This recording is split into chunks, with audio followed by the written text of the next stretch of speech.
gym. My old stomping grounds. Hank Patterson, fly fishing guide. Riley Smith, tight end. Yeah, I appreciate that. Hey, you wouldn't happen to be the kicker? No, tight end. Again, thank you. I'm looking for a kicker for Lithia Ford's fall kickoff sale. But you're not the kicker. No. Yeah. Nah, the kicker's probably taller. In a lot better shape. So, okay. What position do you play? Tight end. Squats. Yeah, try it sometime. Hey, Forrest here. Nothing like getting paid. And with ICCU's mobile app, I can deposit checks or accept Zelle payments so the money hits my account fast. I just wish there was an app for mowing the rest of these lawns. RowPaint.com is going all in this season with an all-star lineup. It's Coach Leon Rice and Andy Rowe.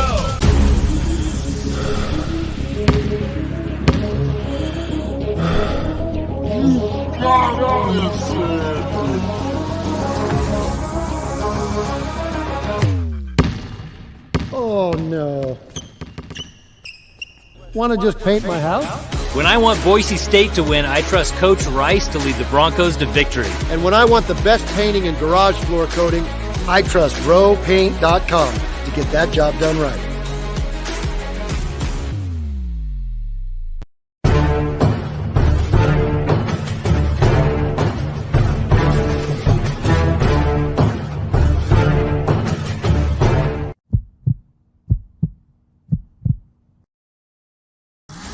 This is Bronco Nation News Live. The best interviews, the most informed opinions, the latest breaking news, all from the top Boise State insiders. Today's broadcast is coming from the Cutwater Spirits Canned Cocktail Studios. Check out one of their more than 30 flavors of pre-mixed premium cocktails at your local gas station or grocery store. Cutwater Canned Cocktails is perfect for your next game day tailgate party. Now, here's four-time NSMA Idaho Sports Writer of the Year, BJ Rains, with another edition of Bronco Nation News Live. Hey, what's going on, Boise State fans? Better late than never. Welcome on into the James. We got new microphones today, by the way, so let us know if you can hear me okay and then hear Jay okay. I said 10 o'clock. It's 10:27. I apologize, folks. We talked to Andy Avalos. You're going to hear from Andy Avalos. We got some other stuff in the works. We're going to be recording something with Brad Bedell here coming up as well. Kyle Wilson might stop by. You never know what's going to happen, but in all transparency, we also were downstairs talking to people. So the James is a fun place to come hang out. And Barry and Darren College was down there and had a great time. So, at the James, taking shots before makes sense now. Logan Byler says, no, that was definitely not the case. Both of us have a full day of work. We appreciate you, Rudy. He says, BNN, always worth the wait. Again, make sure you would have probably already said by now if you couldn't. But let us know if you can hear us okay. We have brand new microphones. If we're too hot, not hot enough, on the microphone there, not the looks. We know where that's headed. But we are outside at the James here at Bronco Nation News Live, a Friday edition. We got Jay Tust, sports director, KTVB, with us as always. And having fun on a Friday here. Just talked to Andy Avalos. You will hear and see those comments for the first time.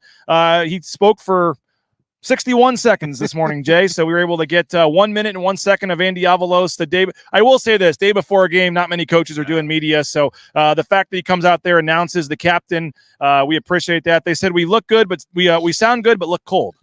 It is a little chilly. I'll take it, though. Like, whenever we go out on the road and we have these early morning pregame shows, I don't mind the cold because it wakes me up. Yeah. Usually you only get a few hours of sleep, editing the pregame show. And so I don't, and if I'm at home, I mean, I have kids, so I'm up early, as you know, and I don't actually mind the cold when it's like this. I don't either. Howie says you're outside. It's cold here in Denver, just 31 degrees. Are we at 40 yet? We're probably still upper 30s or around 40 degrees, but it doesn't seem terrible, actually. We're probably complaining about it not being. We are. It's 37 degrees. There you go. It's fine. Well, you can see over Jay's right shoulder, Albertsons Stadium in the background.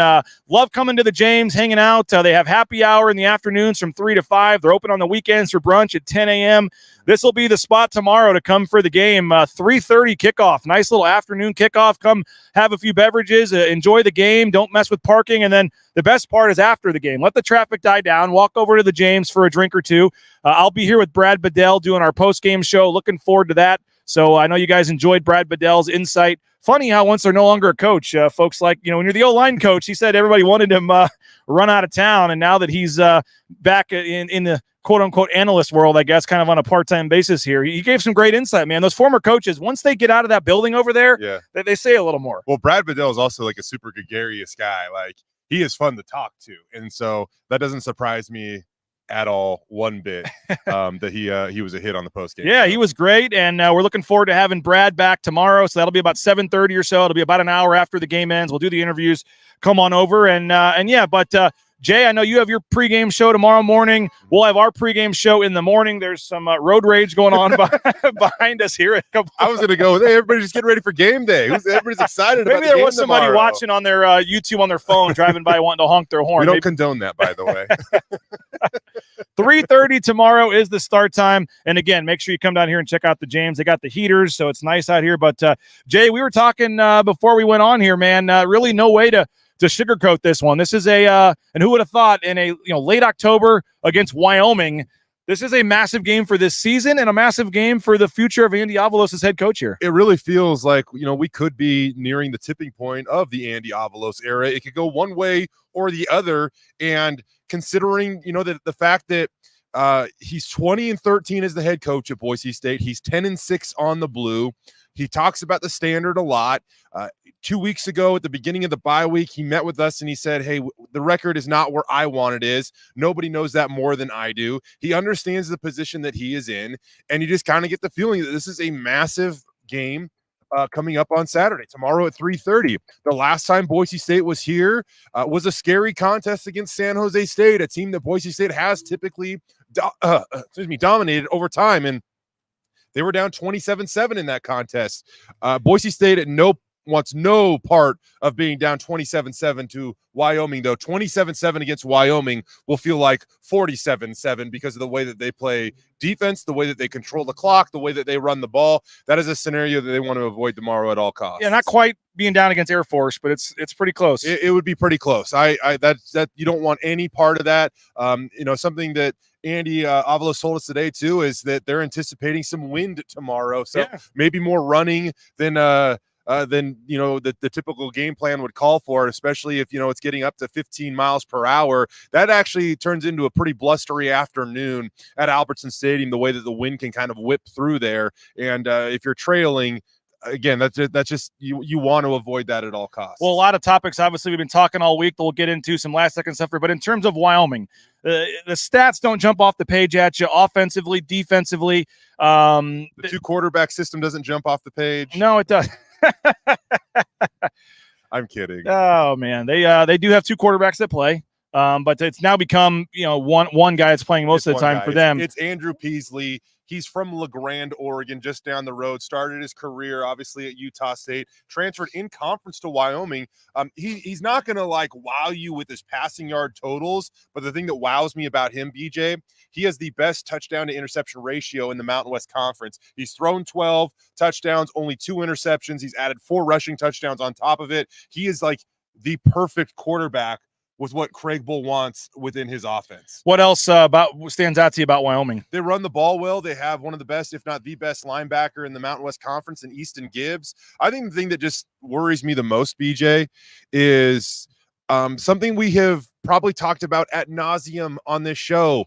When it comes to Boise State, we have brought up lack of discipline, lack of eye control, lack of consistency, and those are all things that Wyoming has built their program around when it comes to, Craig Bull ball.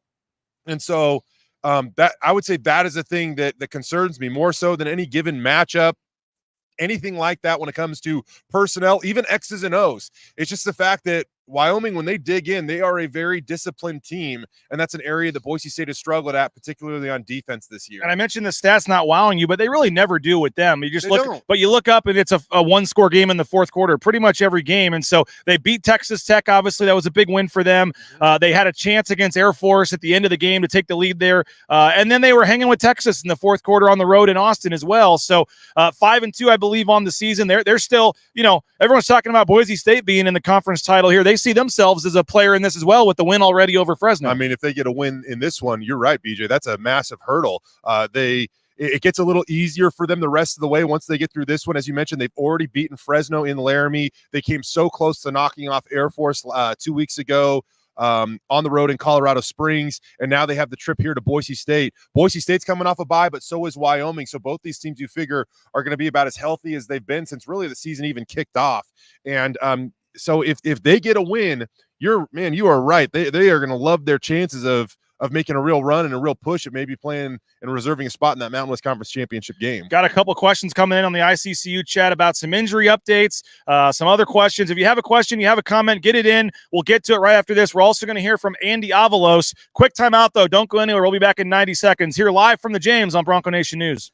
All Bronco Nation News broadcasts come from the Cutwater Spirits Canned Cocktail Studios. Check out one of their more than 30 flavors of premix premium cocktails at your local gas station or grocery store. Cutwater Spirits, perfect for your next game day tailgate party. Our title sponsor is rowpaint.com. For all your commercial, industrial, residential painting needs, check out rowpaint.com. Don't forget about their concrete coatings. Transform that ugly concrete slab on your back patio in your garage in just one day. Contact rowpaint.com for a free estimate today. The official paint and coatings company of Boise State Athletics, and our title sponsor at Bronco Nation News is rowpaint.com.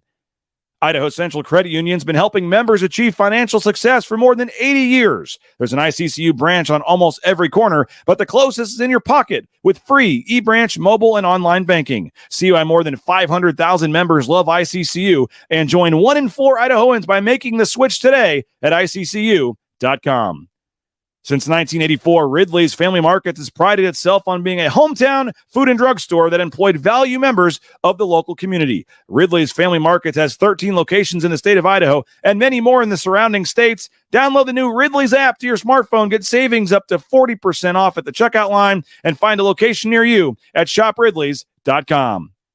Former Bronco Matt Bauscher is once again the number 1 ranked realtor in the Treasure Valley. No home is too big or too small for Matt and his team. Let them fulfill all your real estate needs at BauscherRealEstate.com. All right, back live here, Bronco Nation News. Jay Tust with us for his weekly appearances. We get you set for the Wyoming game yesterday. By the way, pimp your own podcast, man. You and Shane Williams Rhodes, I know, are getting after it as well. Tell us about that. Yeah, Jay's Sports Bar. Check it out on YouTube. It also airs on KTVB Plus. You can download it at Apple Podcasts. But we do it once a week, and we try to break it down. And the nice thing about doing it on Wednesdays, we have a little bit of time to think about what actually happened. Not only just shooting from the hip with crazy reactions. So it's a little bit of a slower podcast where we go through some things, but we have a lot of fun. And Shane Williams Rhodes brings some good insight. The dude has the second most catches in the history of the Boise State football program, and he played with a lot of guys, knows what it takes. And as long as we're talking about this, BJ, you mind if we talk about Boise State's defense for a second? We can do that, sure. Because he was he was just breaking down the 2014 Fiesta Bowl team, and I know this is kind of like a no kidding moment, but when you compare the talent and experience on that roster and what made that team so special compared to what Boise State has right now, you can really see the juxtaposition. That defense had Jonathan Moxey. That defense had Darian Thompson, Dante Dion, Tanner Vallejo, Kamale Correa. These are all guys that played in the NFL. Ben Weaver was a heck of a college player. Ben Weaver didn't necessarily go on to play in the league, but he was a hell of a middle linebacker at this level. Corey Bell, Armand Nance. I mean, they just had a lot of guys up on that team that were experienced and really, really good. And you look at what Boise State is dealing with right now, and whether it be talent, development, I don't know exactly. We're still waiting to see because this is a relatively young group. But you can see that there's quite a big difference right there between what made them an elite defense that year and whatever they're trying to overcome this year. A lot of praise for Jay's Sports Bar. Jay's Sports Bar is amaze balls. Let's go. We got a Jay's Sports Bar's terrific content. Thank God somebody watches or excellent listens. Show. I'm going to edit out Jay's Sports Bar and put BNN. Terrific content there. We finally got a positive thing. So we need DJ back badly.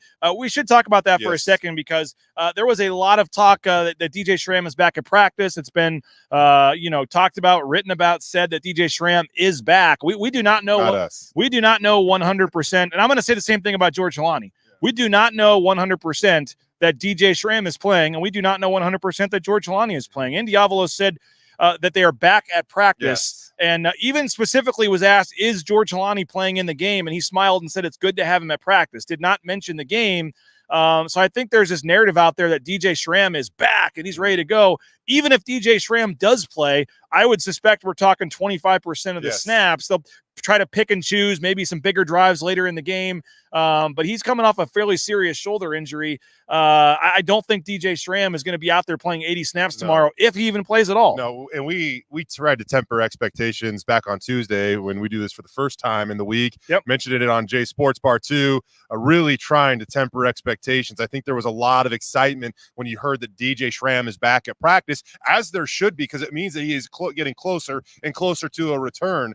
But I just think that, we need to temper expectations on what's going to happen out there, because even if he is out there to start or something like that, like it's just going to be a scenario where he is going to be eased back in. I don't know if you even use the word snap count or term snap count, but that's not going to be a full-on, full-out scenario like when DJ started the season at Washington, and I think he missed like one down in the season opener. So it's not going to be that. Marco Notriani is still going to have a massive role tomorrow for this Boise State defense. Speaking of the defense, Jay, I wrote, it's up there now. You guys can read it at BroncoNationNews.com. Kind of trying to take the glass half full on this. The defense has been, terrible this year. The stats are what they are. The stats are not good. It's funny. It's funny you say that, because I kind of wrote a similar intro on the news the other night, and I'm a generally a positive person. I don't like to be negative, and I said, man, is it necessary to say this? And I go back, and they're 93rd in the country in turnovers. They are 108th in the country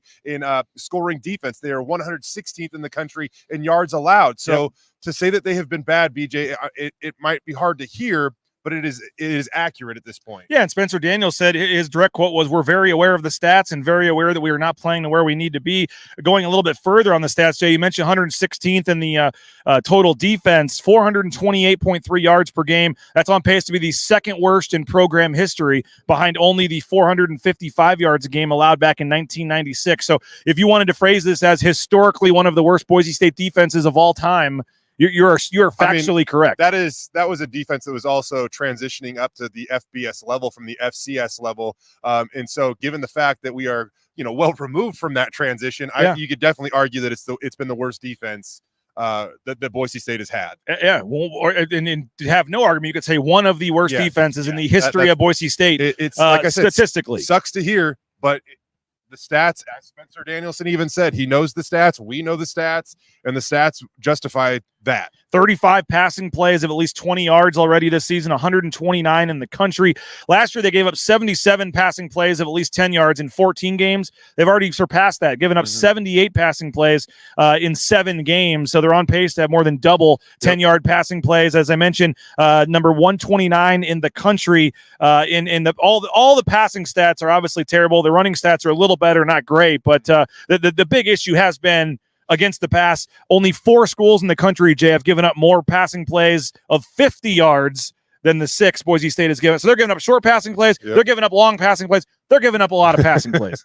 I think I can't remember the exact stat that I tweeted out near halftime of the San Jose State game, which again is barely halfway through the season, but they had already allowed more plays of 15 or more yards at that point in time than they had all of last year in a 14-game season. I mean, it's been, the struggle is real for this Boise State defense.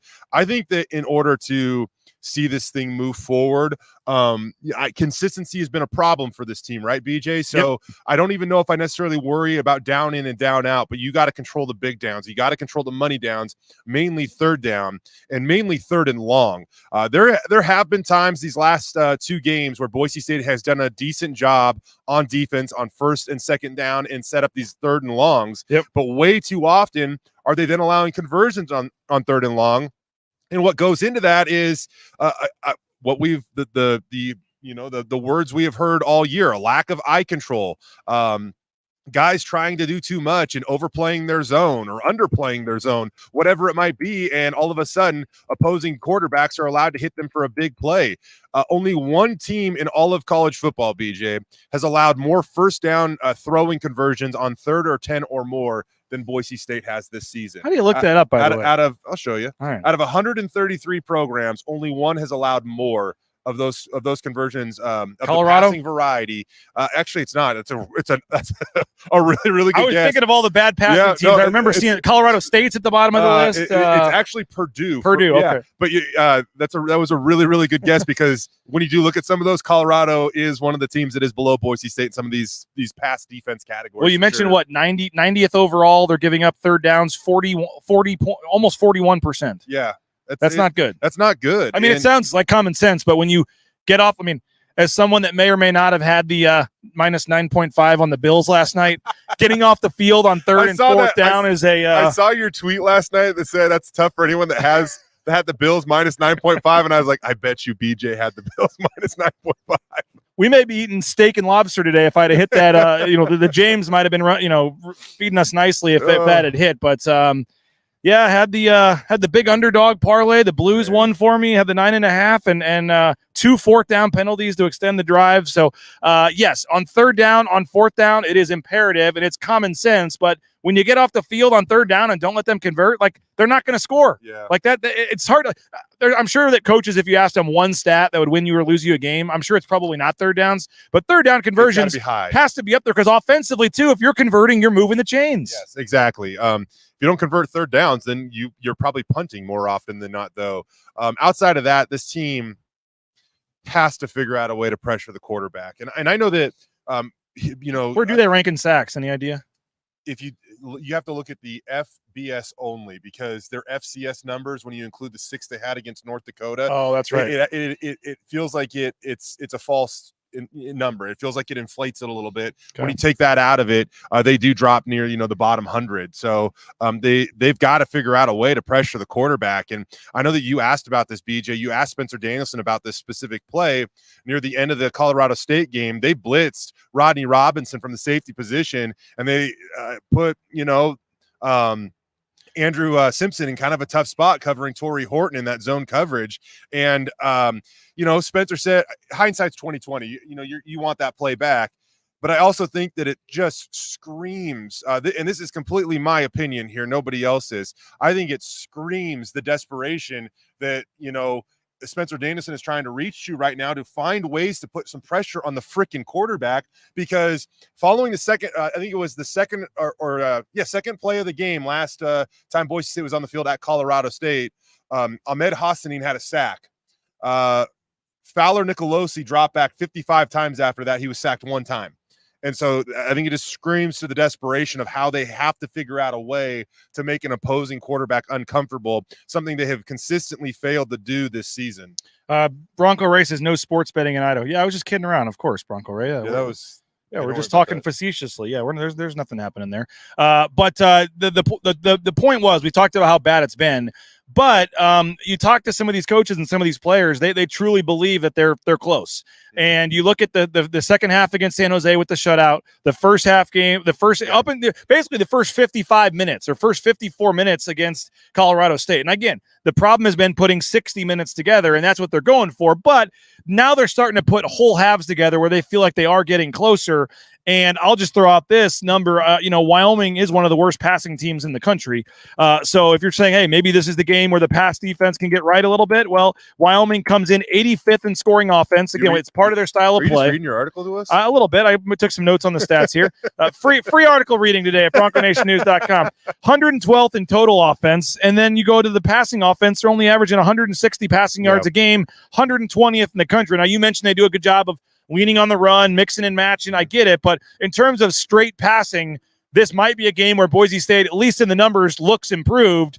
But like I said, Kane Ione, a lot of these coaches, they feel like there's been improvement, as much as fans don't want to say it, the last couple of weeks, and they feel like they're close. Now it's taking one half from one game, one half from the other, putting it all together, and we'll see if tomorrow can be that day. Right, and I know that you're probably getting a ton of eye rolls when you say that, that they're close, and I've broken it down. I see the game the way you see it, and I'm not predicting a shutout against Wyoming tomorrow, but there was an 85-minute and 59-second stretch where Boise State only allowed 10 points when you put the second half of San Jose State and most of the Now you're reading my article because I had that in there too.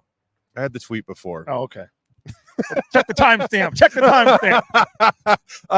But either way, like I think that's worth noting. Yep. And you can see how quickly it can fall apart for Boise State. It took 4 minutes and 1 second to lose a 20-point lead. And so when they say that they're close, I don't believe that they're far off. Yeah. But some of these things that make the difference. I mean, Andy Avalos in his bye-week press conference said, we're 6 points away from being 6-1, and they have to find that gap. Yep. And Brian Harsin talked about that when he came out with this. And I don't disagree with that, with the exception of the Central Florida game. That was a 2-point gap that probably was more like a 20-point gap. Sure. If you actually watched that game and saw how UCF moved. Yeah, when he said the 6 points from that, other people said, well, you're 11 points from 1 and 6. That's what I'm right. Yeah. So, I mean, you can really go one way or the other. But I just think it goes back to what made Boise State football great was winning these little battles within a game that, you go back to the BYU game, and was that 16 where, BYU has them, in a tough spot, and then they block a field goal at the end of that game and they win 28-27. And it's like, if they don't block that field goal, they lose, and then the town's on fire. Yep. But so these little things can make a big difference. The little things like following the trailer on a Hail Mary and not allowing him to get into position to catch a ball that Jalen Clark perfectly batted down and should have ended that game. There are little things like that would make a massive, massive difference and really swing the narrative on what's going on right now. Yeah, no doubt about it. And, as Justin says, Colorado State was running the ball a lot in the first half. No idea why. They passed the pants off them in the second half. I kind of agree with you there. The book's got to be out. Like even for Wyoming. Nate Staley says, look for Wyoming to magically pass for 350 yards tomorrow. If Wyoming passes for over 200 yards, that would be the equivalent of anybody else passing for like 400 yards.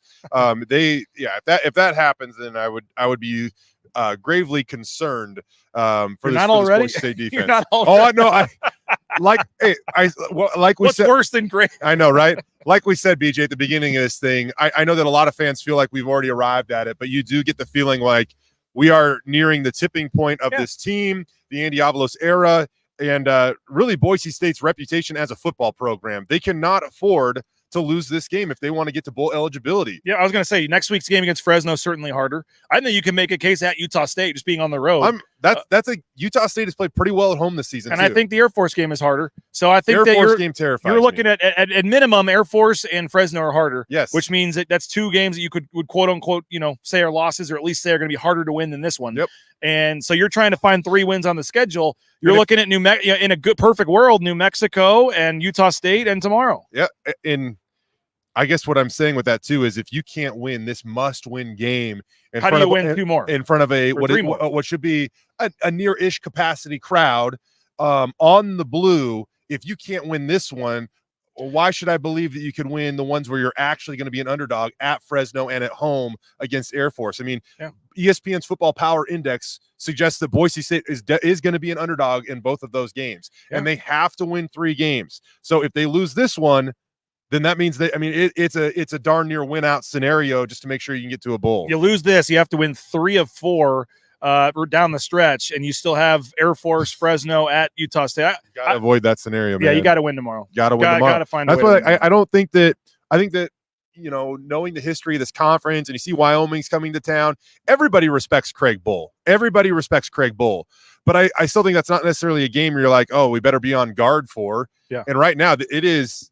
I mean, we're nearing the tipping point. It's a program defining game. If they get this one, this thing could massively swing in another direction where they get hot and do maybe, threaten to win out. If they lose it, then all this stuff that we've been told, like it can only say we're close so much. Exactly. Yeah. You can only say like, we've got this figured out. Yep. And if you don't come through, then guess what? You don't have it figured out. Yeah. No, the schedule worked out nicely where they play these teams at the end where they still do have a chance. I mean, you can talk yourself into whatever, but you literally are in the championship game if you win the rest of these games. But that may not be after this week. That might not be the case. Yeah. So let's take one more quick break. We're going to hear from Andy Avalos. Take your final comments and get out of here. But we're going to hear from Andy Avalos next. Don't go anywhere. Back in 90 seconds on Bronco Nation News. Bronco Nation News is sponsored by Tommy Alquist and Ball Ventures Alquist, Idaho's premier commercial real estate development company. BVA projects specialize in office, retail, flex, medical, and industrial spaces located at some of the most strategic and visible locations in the valley. Need a developer? Looking for new space? Think BVA. At BVA, we are Idaho's developer. The Nicolason family and SON management have proudly been operating Taco Bell restaurants in and around the Treasure Valley since 1969. One of the first to make a 7-figure donation to the Lyle Smith Society, they've also stepped up their support of Boise State athletics with the Taco Bell men's and women's basketball endowed scholarships. The Nicolason family and SON management have committed at least $310,000 by 2026. Get more information on their financial support of Boise State athletics and find information on applying to work at Taco Bell at tacobellworks.com. Lithia Ford of Boise is a proud supporter of Boise State athletics and the official car and truck of the Broncos. Lithia Ford of Boise supports Bronco student athletes through NIL deals, including providing Ford vehicles to Taylon Green and Riley Smith from the football team and Paige Barsh from the volleyball team. Rain's family purchased our F-150 from Lithia Ford. Couldn't be happier with the purchase. Check out the all-electric F-150 Lightning or the electric Mustang Mach-E at Lithia Ford, and make sure to check out their full inventory of vehicles at lithiafordboise.com. The Blue and Orange Store is the perfect spot to get all your gear for your next Bronco game. The Blue and Orange Store has official Nike apparel, including jerseys, shirts, sweatshirts, jackets, hats, and more. Wear what the Broncos wear and get it at the Blue and Orange Store, the second floor of the Boise Town Square Mall, or get free shipping on a $40 order online at theblueandorangestore.com. All right, back here at the James Kitchen and Bar, downtown Boise. Right across, you can see over Jay's right shoulder there, Albertsons Stadium, right across the street. So make sure you're making this a part of your game day routine, pregame, postgame. It's a great spot postgame. Let the traffic die down. Come over and have a couple drinks. So hope to see you guys tomorrow here at the James. Let's hear from Andy Avalos. He speaks on Friday mornings before the games. We're not allowed to ask any questions. It's kind of just Andy Avalos speaking directly to you, the fans, Bronco Nation. Just about a minute long, a shorter one today. But here is Andy Avalos before practice today, talking to the media ahead of the game tomorrow. Welcome. Good morning. Happy Friday. Bronco Nation, we're excited to be back home coming out of the bye week and start the second half of the season here.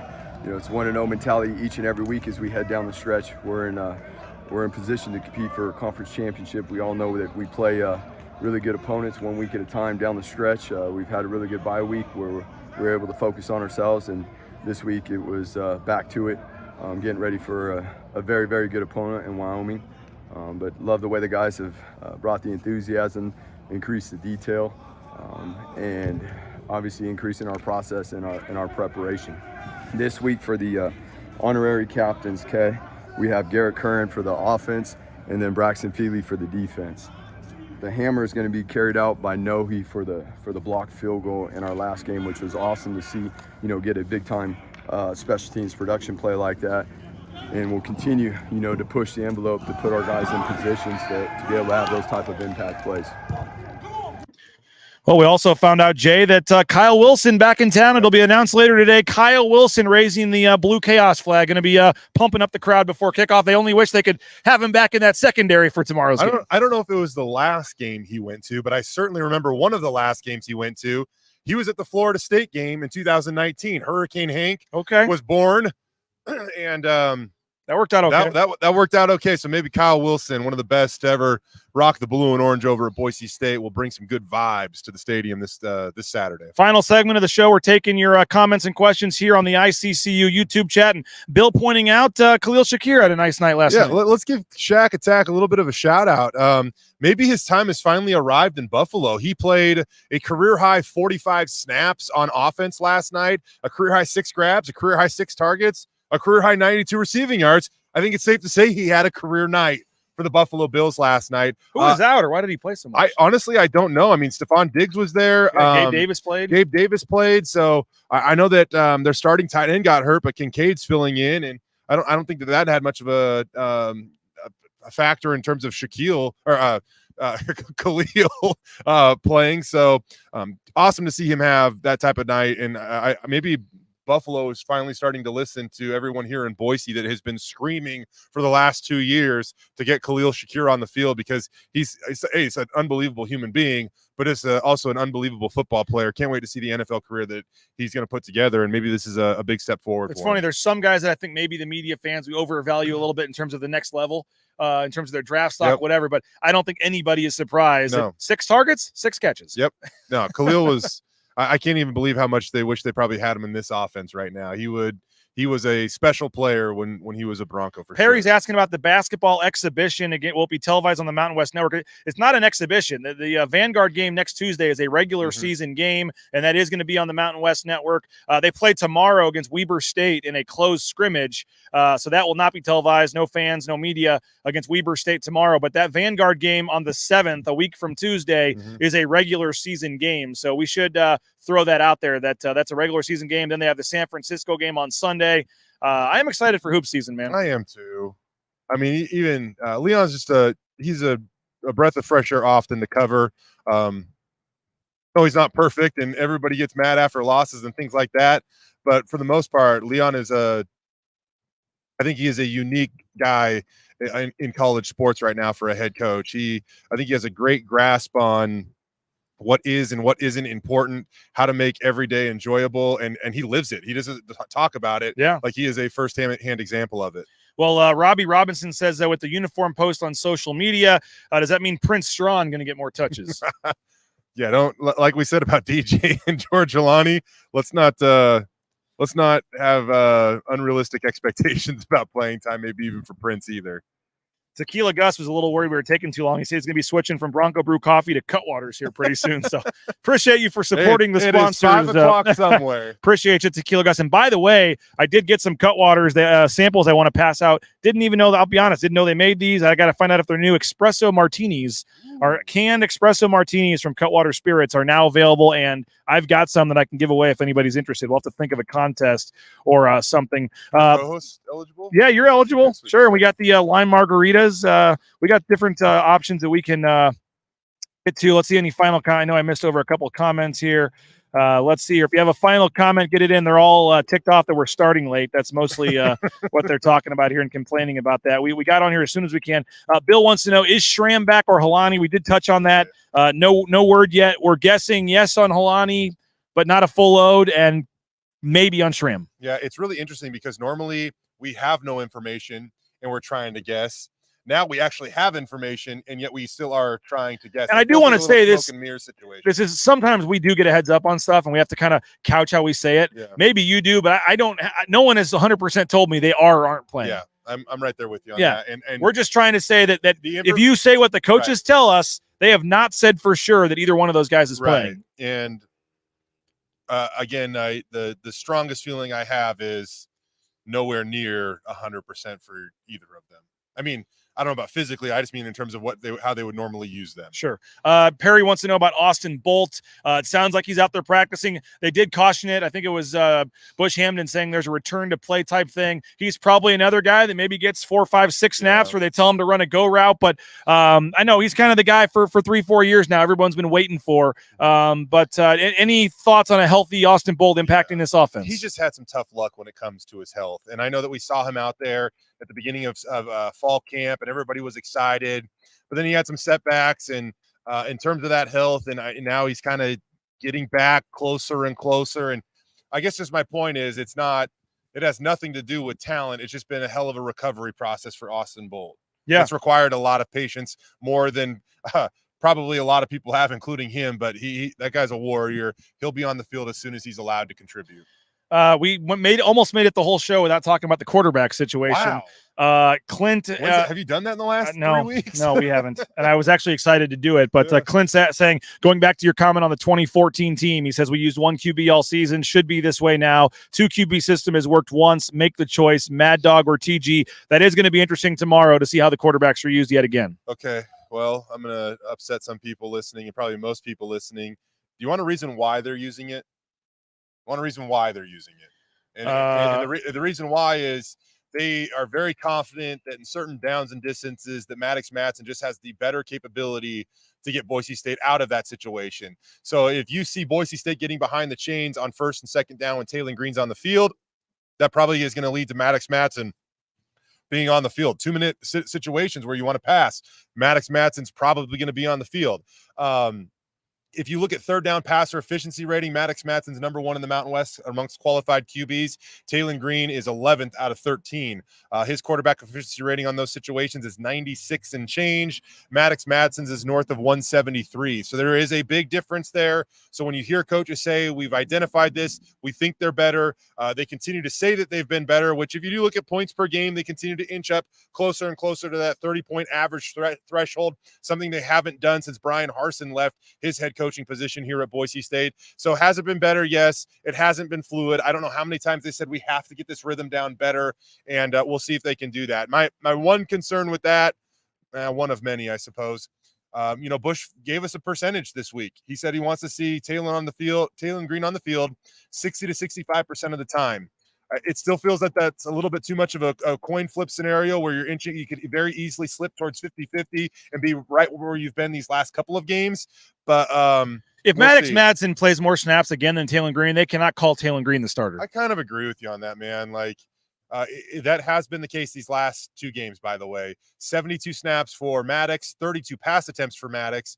Taylon has played 66 snaps and thrown 16 total passes in those last 2 games combined. And in each of those games, if you break them down, by the way, Maddox Madsen does have the slight edge when it comes to that total snap count. Well, it should be very interesting. It's going to make it intriguing tomorrow to see what happens. I can't remember a game, Jay, maybe last week and the game before that and the game before that, but with the intrigue and what's on the line and just how are the quarterbacks going to be handled? What happens with the offense? Is the defense any better? I mean, if we're looking up, like you said, and they're down 20-7 or something at halftime and folks are restless and booing, I mean, who knows? It's going to be an interesting atmosphere tomorrow. There's just no more taking anything for granted. I mean, normally, you settle in even against a team like New Mexico and you're like, okay, well, who's the star player going to be? How much are they going to win by? I can start riding my lead right now. Yep. You have to settle in and maybe until midway through the third quarter, do you even start to understand, what the storylines of these games are going to be, because they are going to be so close. And so for those fans that left at halftime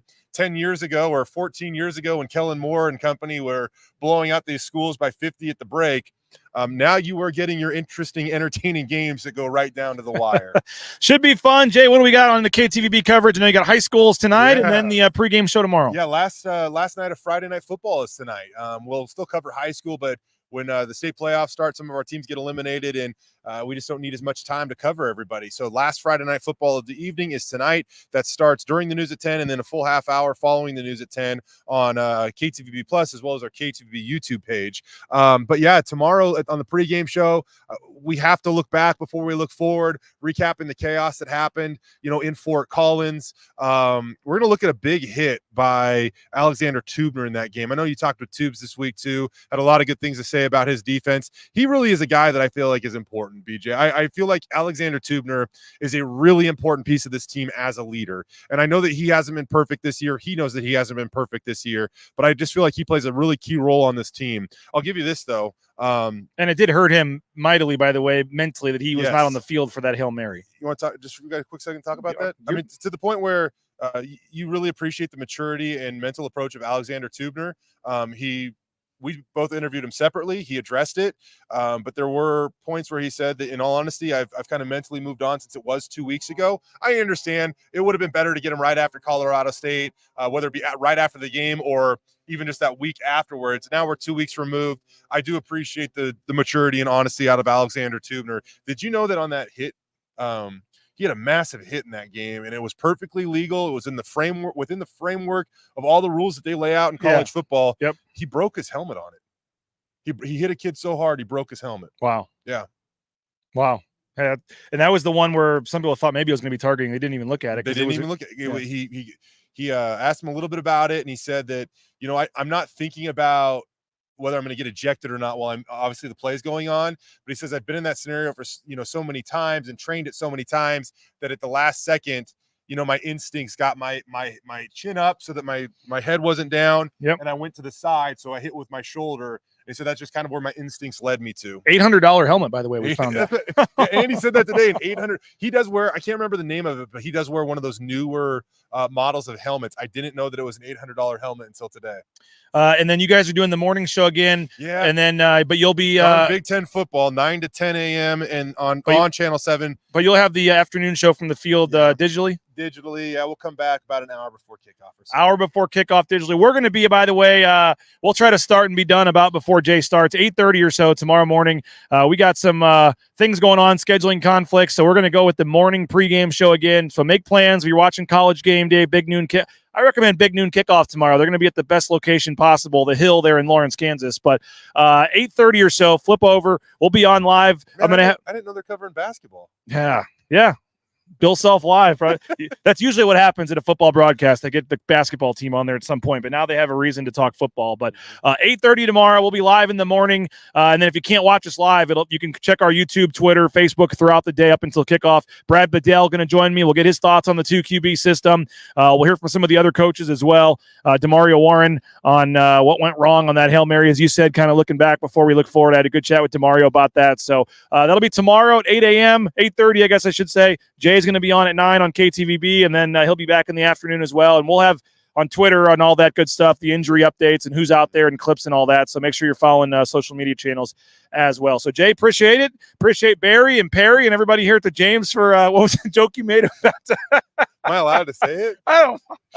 My daughter loves Go Dog Go, and if you watch that show, they have Barry, Perry, Harry, and Larry. And every time I come here, these guys are freaking awesome, by the way. Yeah. But for some reason, that just it's a trigger for me. Yeah, they have Barry and Perry that both run the place here. I can't tell you how many times that Go Dog Go has just aimlessly ran on in the Tust household after my daughter watches like one episode, and then it just continues to stay on throughout the whole day. The thing Somebody turn this thing off. Dude, I can't tell you. There's been times where me and my wife are sitting on the couch. Our kids are in the complete other room and have been for an hour. And you realize, and I finally go, yeah, why the bleep are we still watching this? What? Get the game on or something, anything. And we're watching Bluey or some show at some point. Like, what are we doing? So I know the feeling. Yes, you might be learning life advice for Bluey. Yes, that's maybe. Well, luckily we haven't had that one. It's mostly the unspeakable and all these YouTubers now that I'm learning about. Uh-oh. But I heard my kid tell somebody my dad's a YouTuber, so I guess I'm not quite on that level. But 8:30 tomorrow, pregame show. Appreciate it. Appreciate everybody at the James. And again, pregame, postgame. This is your spot here at the James. They got happy hour. They got all kinds of great stuff going on today. And I'm actually going to get some lunch, and I think I might hang around for a while. It's a good place to hang out and get some lunch. And then we'll see you post-game, Brad Bedell, about an hour after the game tomorrow night. We'll wrap it up with – we had drunk girls coming on last week. Who knows what's going to happen on this week's show. So make sure you don't miss the post-game show about an hour after the game tomorrow. So big one on the blue for Boise State. We'll see what happens tomorrow, and he'll have you covered at KTVB. I'll have you covered Bronco Nation News. Appreciate you for checking us out. Go subscribe. Go check out the website. We'll talk to you later. Bronco Nation News, BroncoNationNews.com.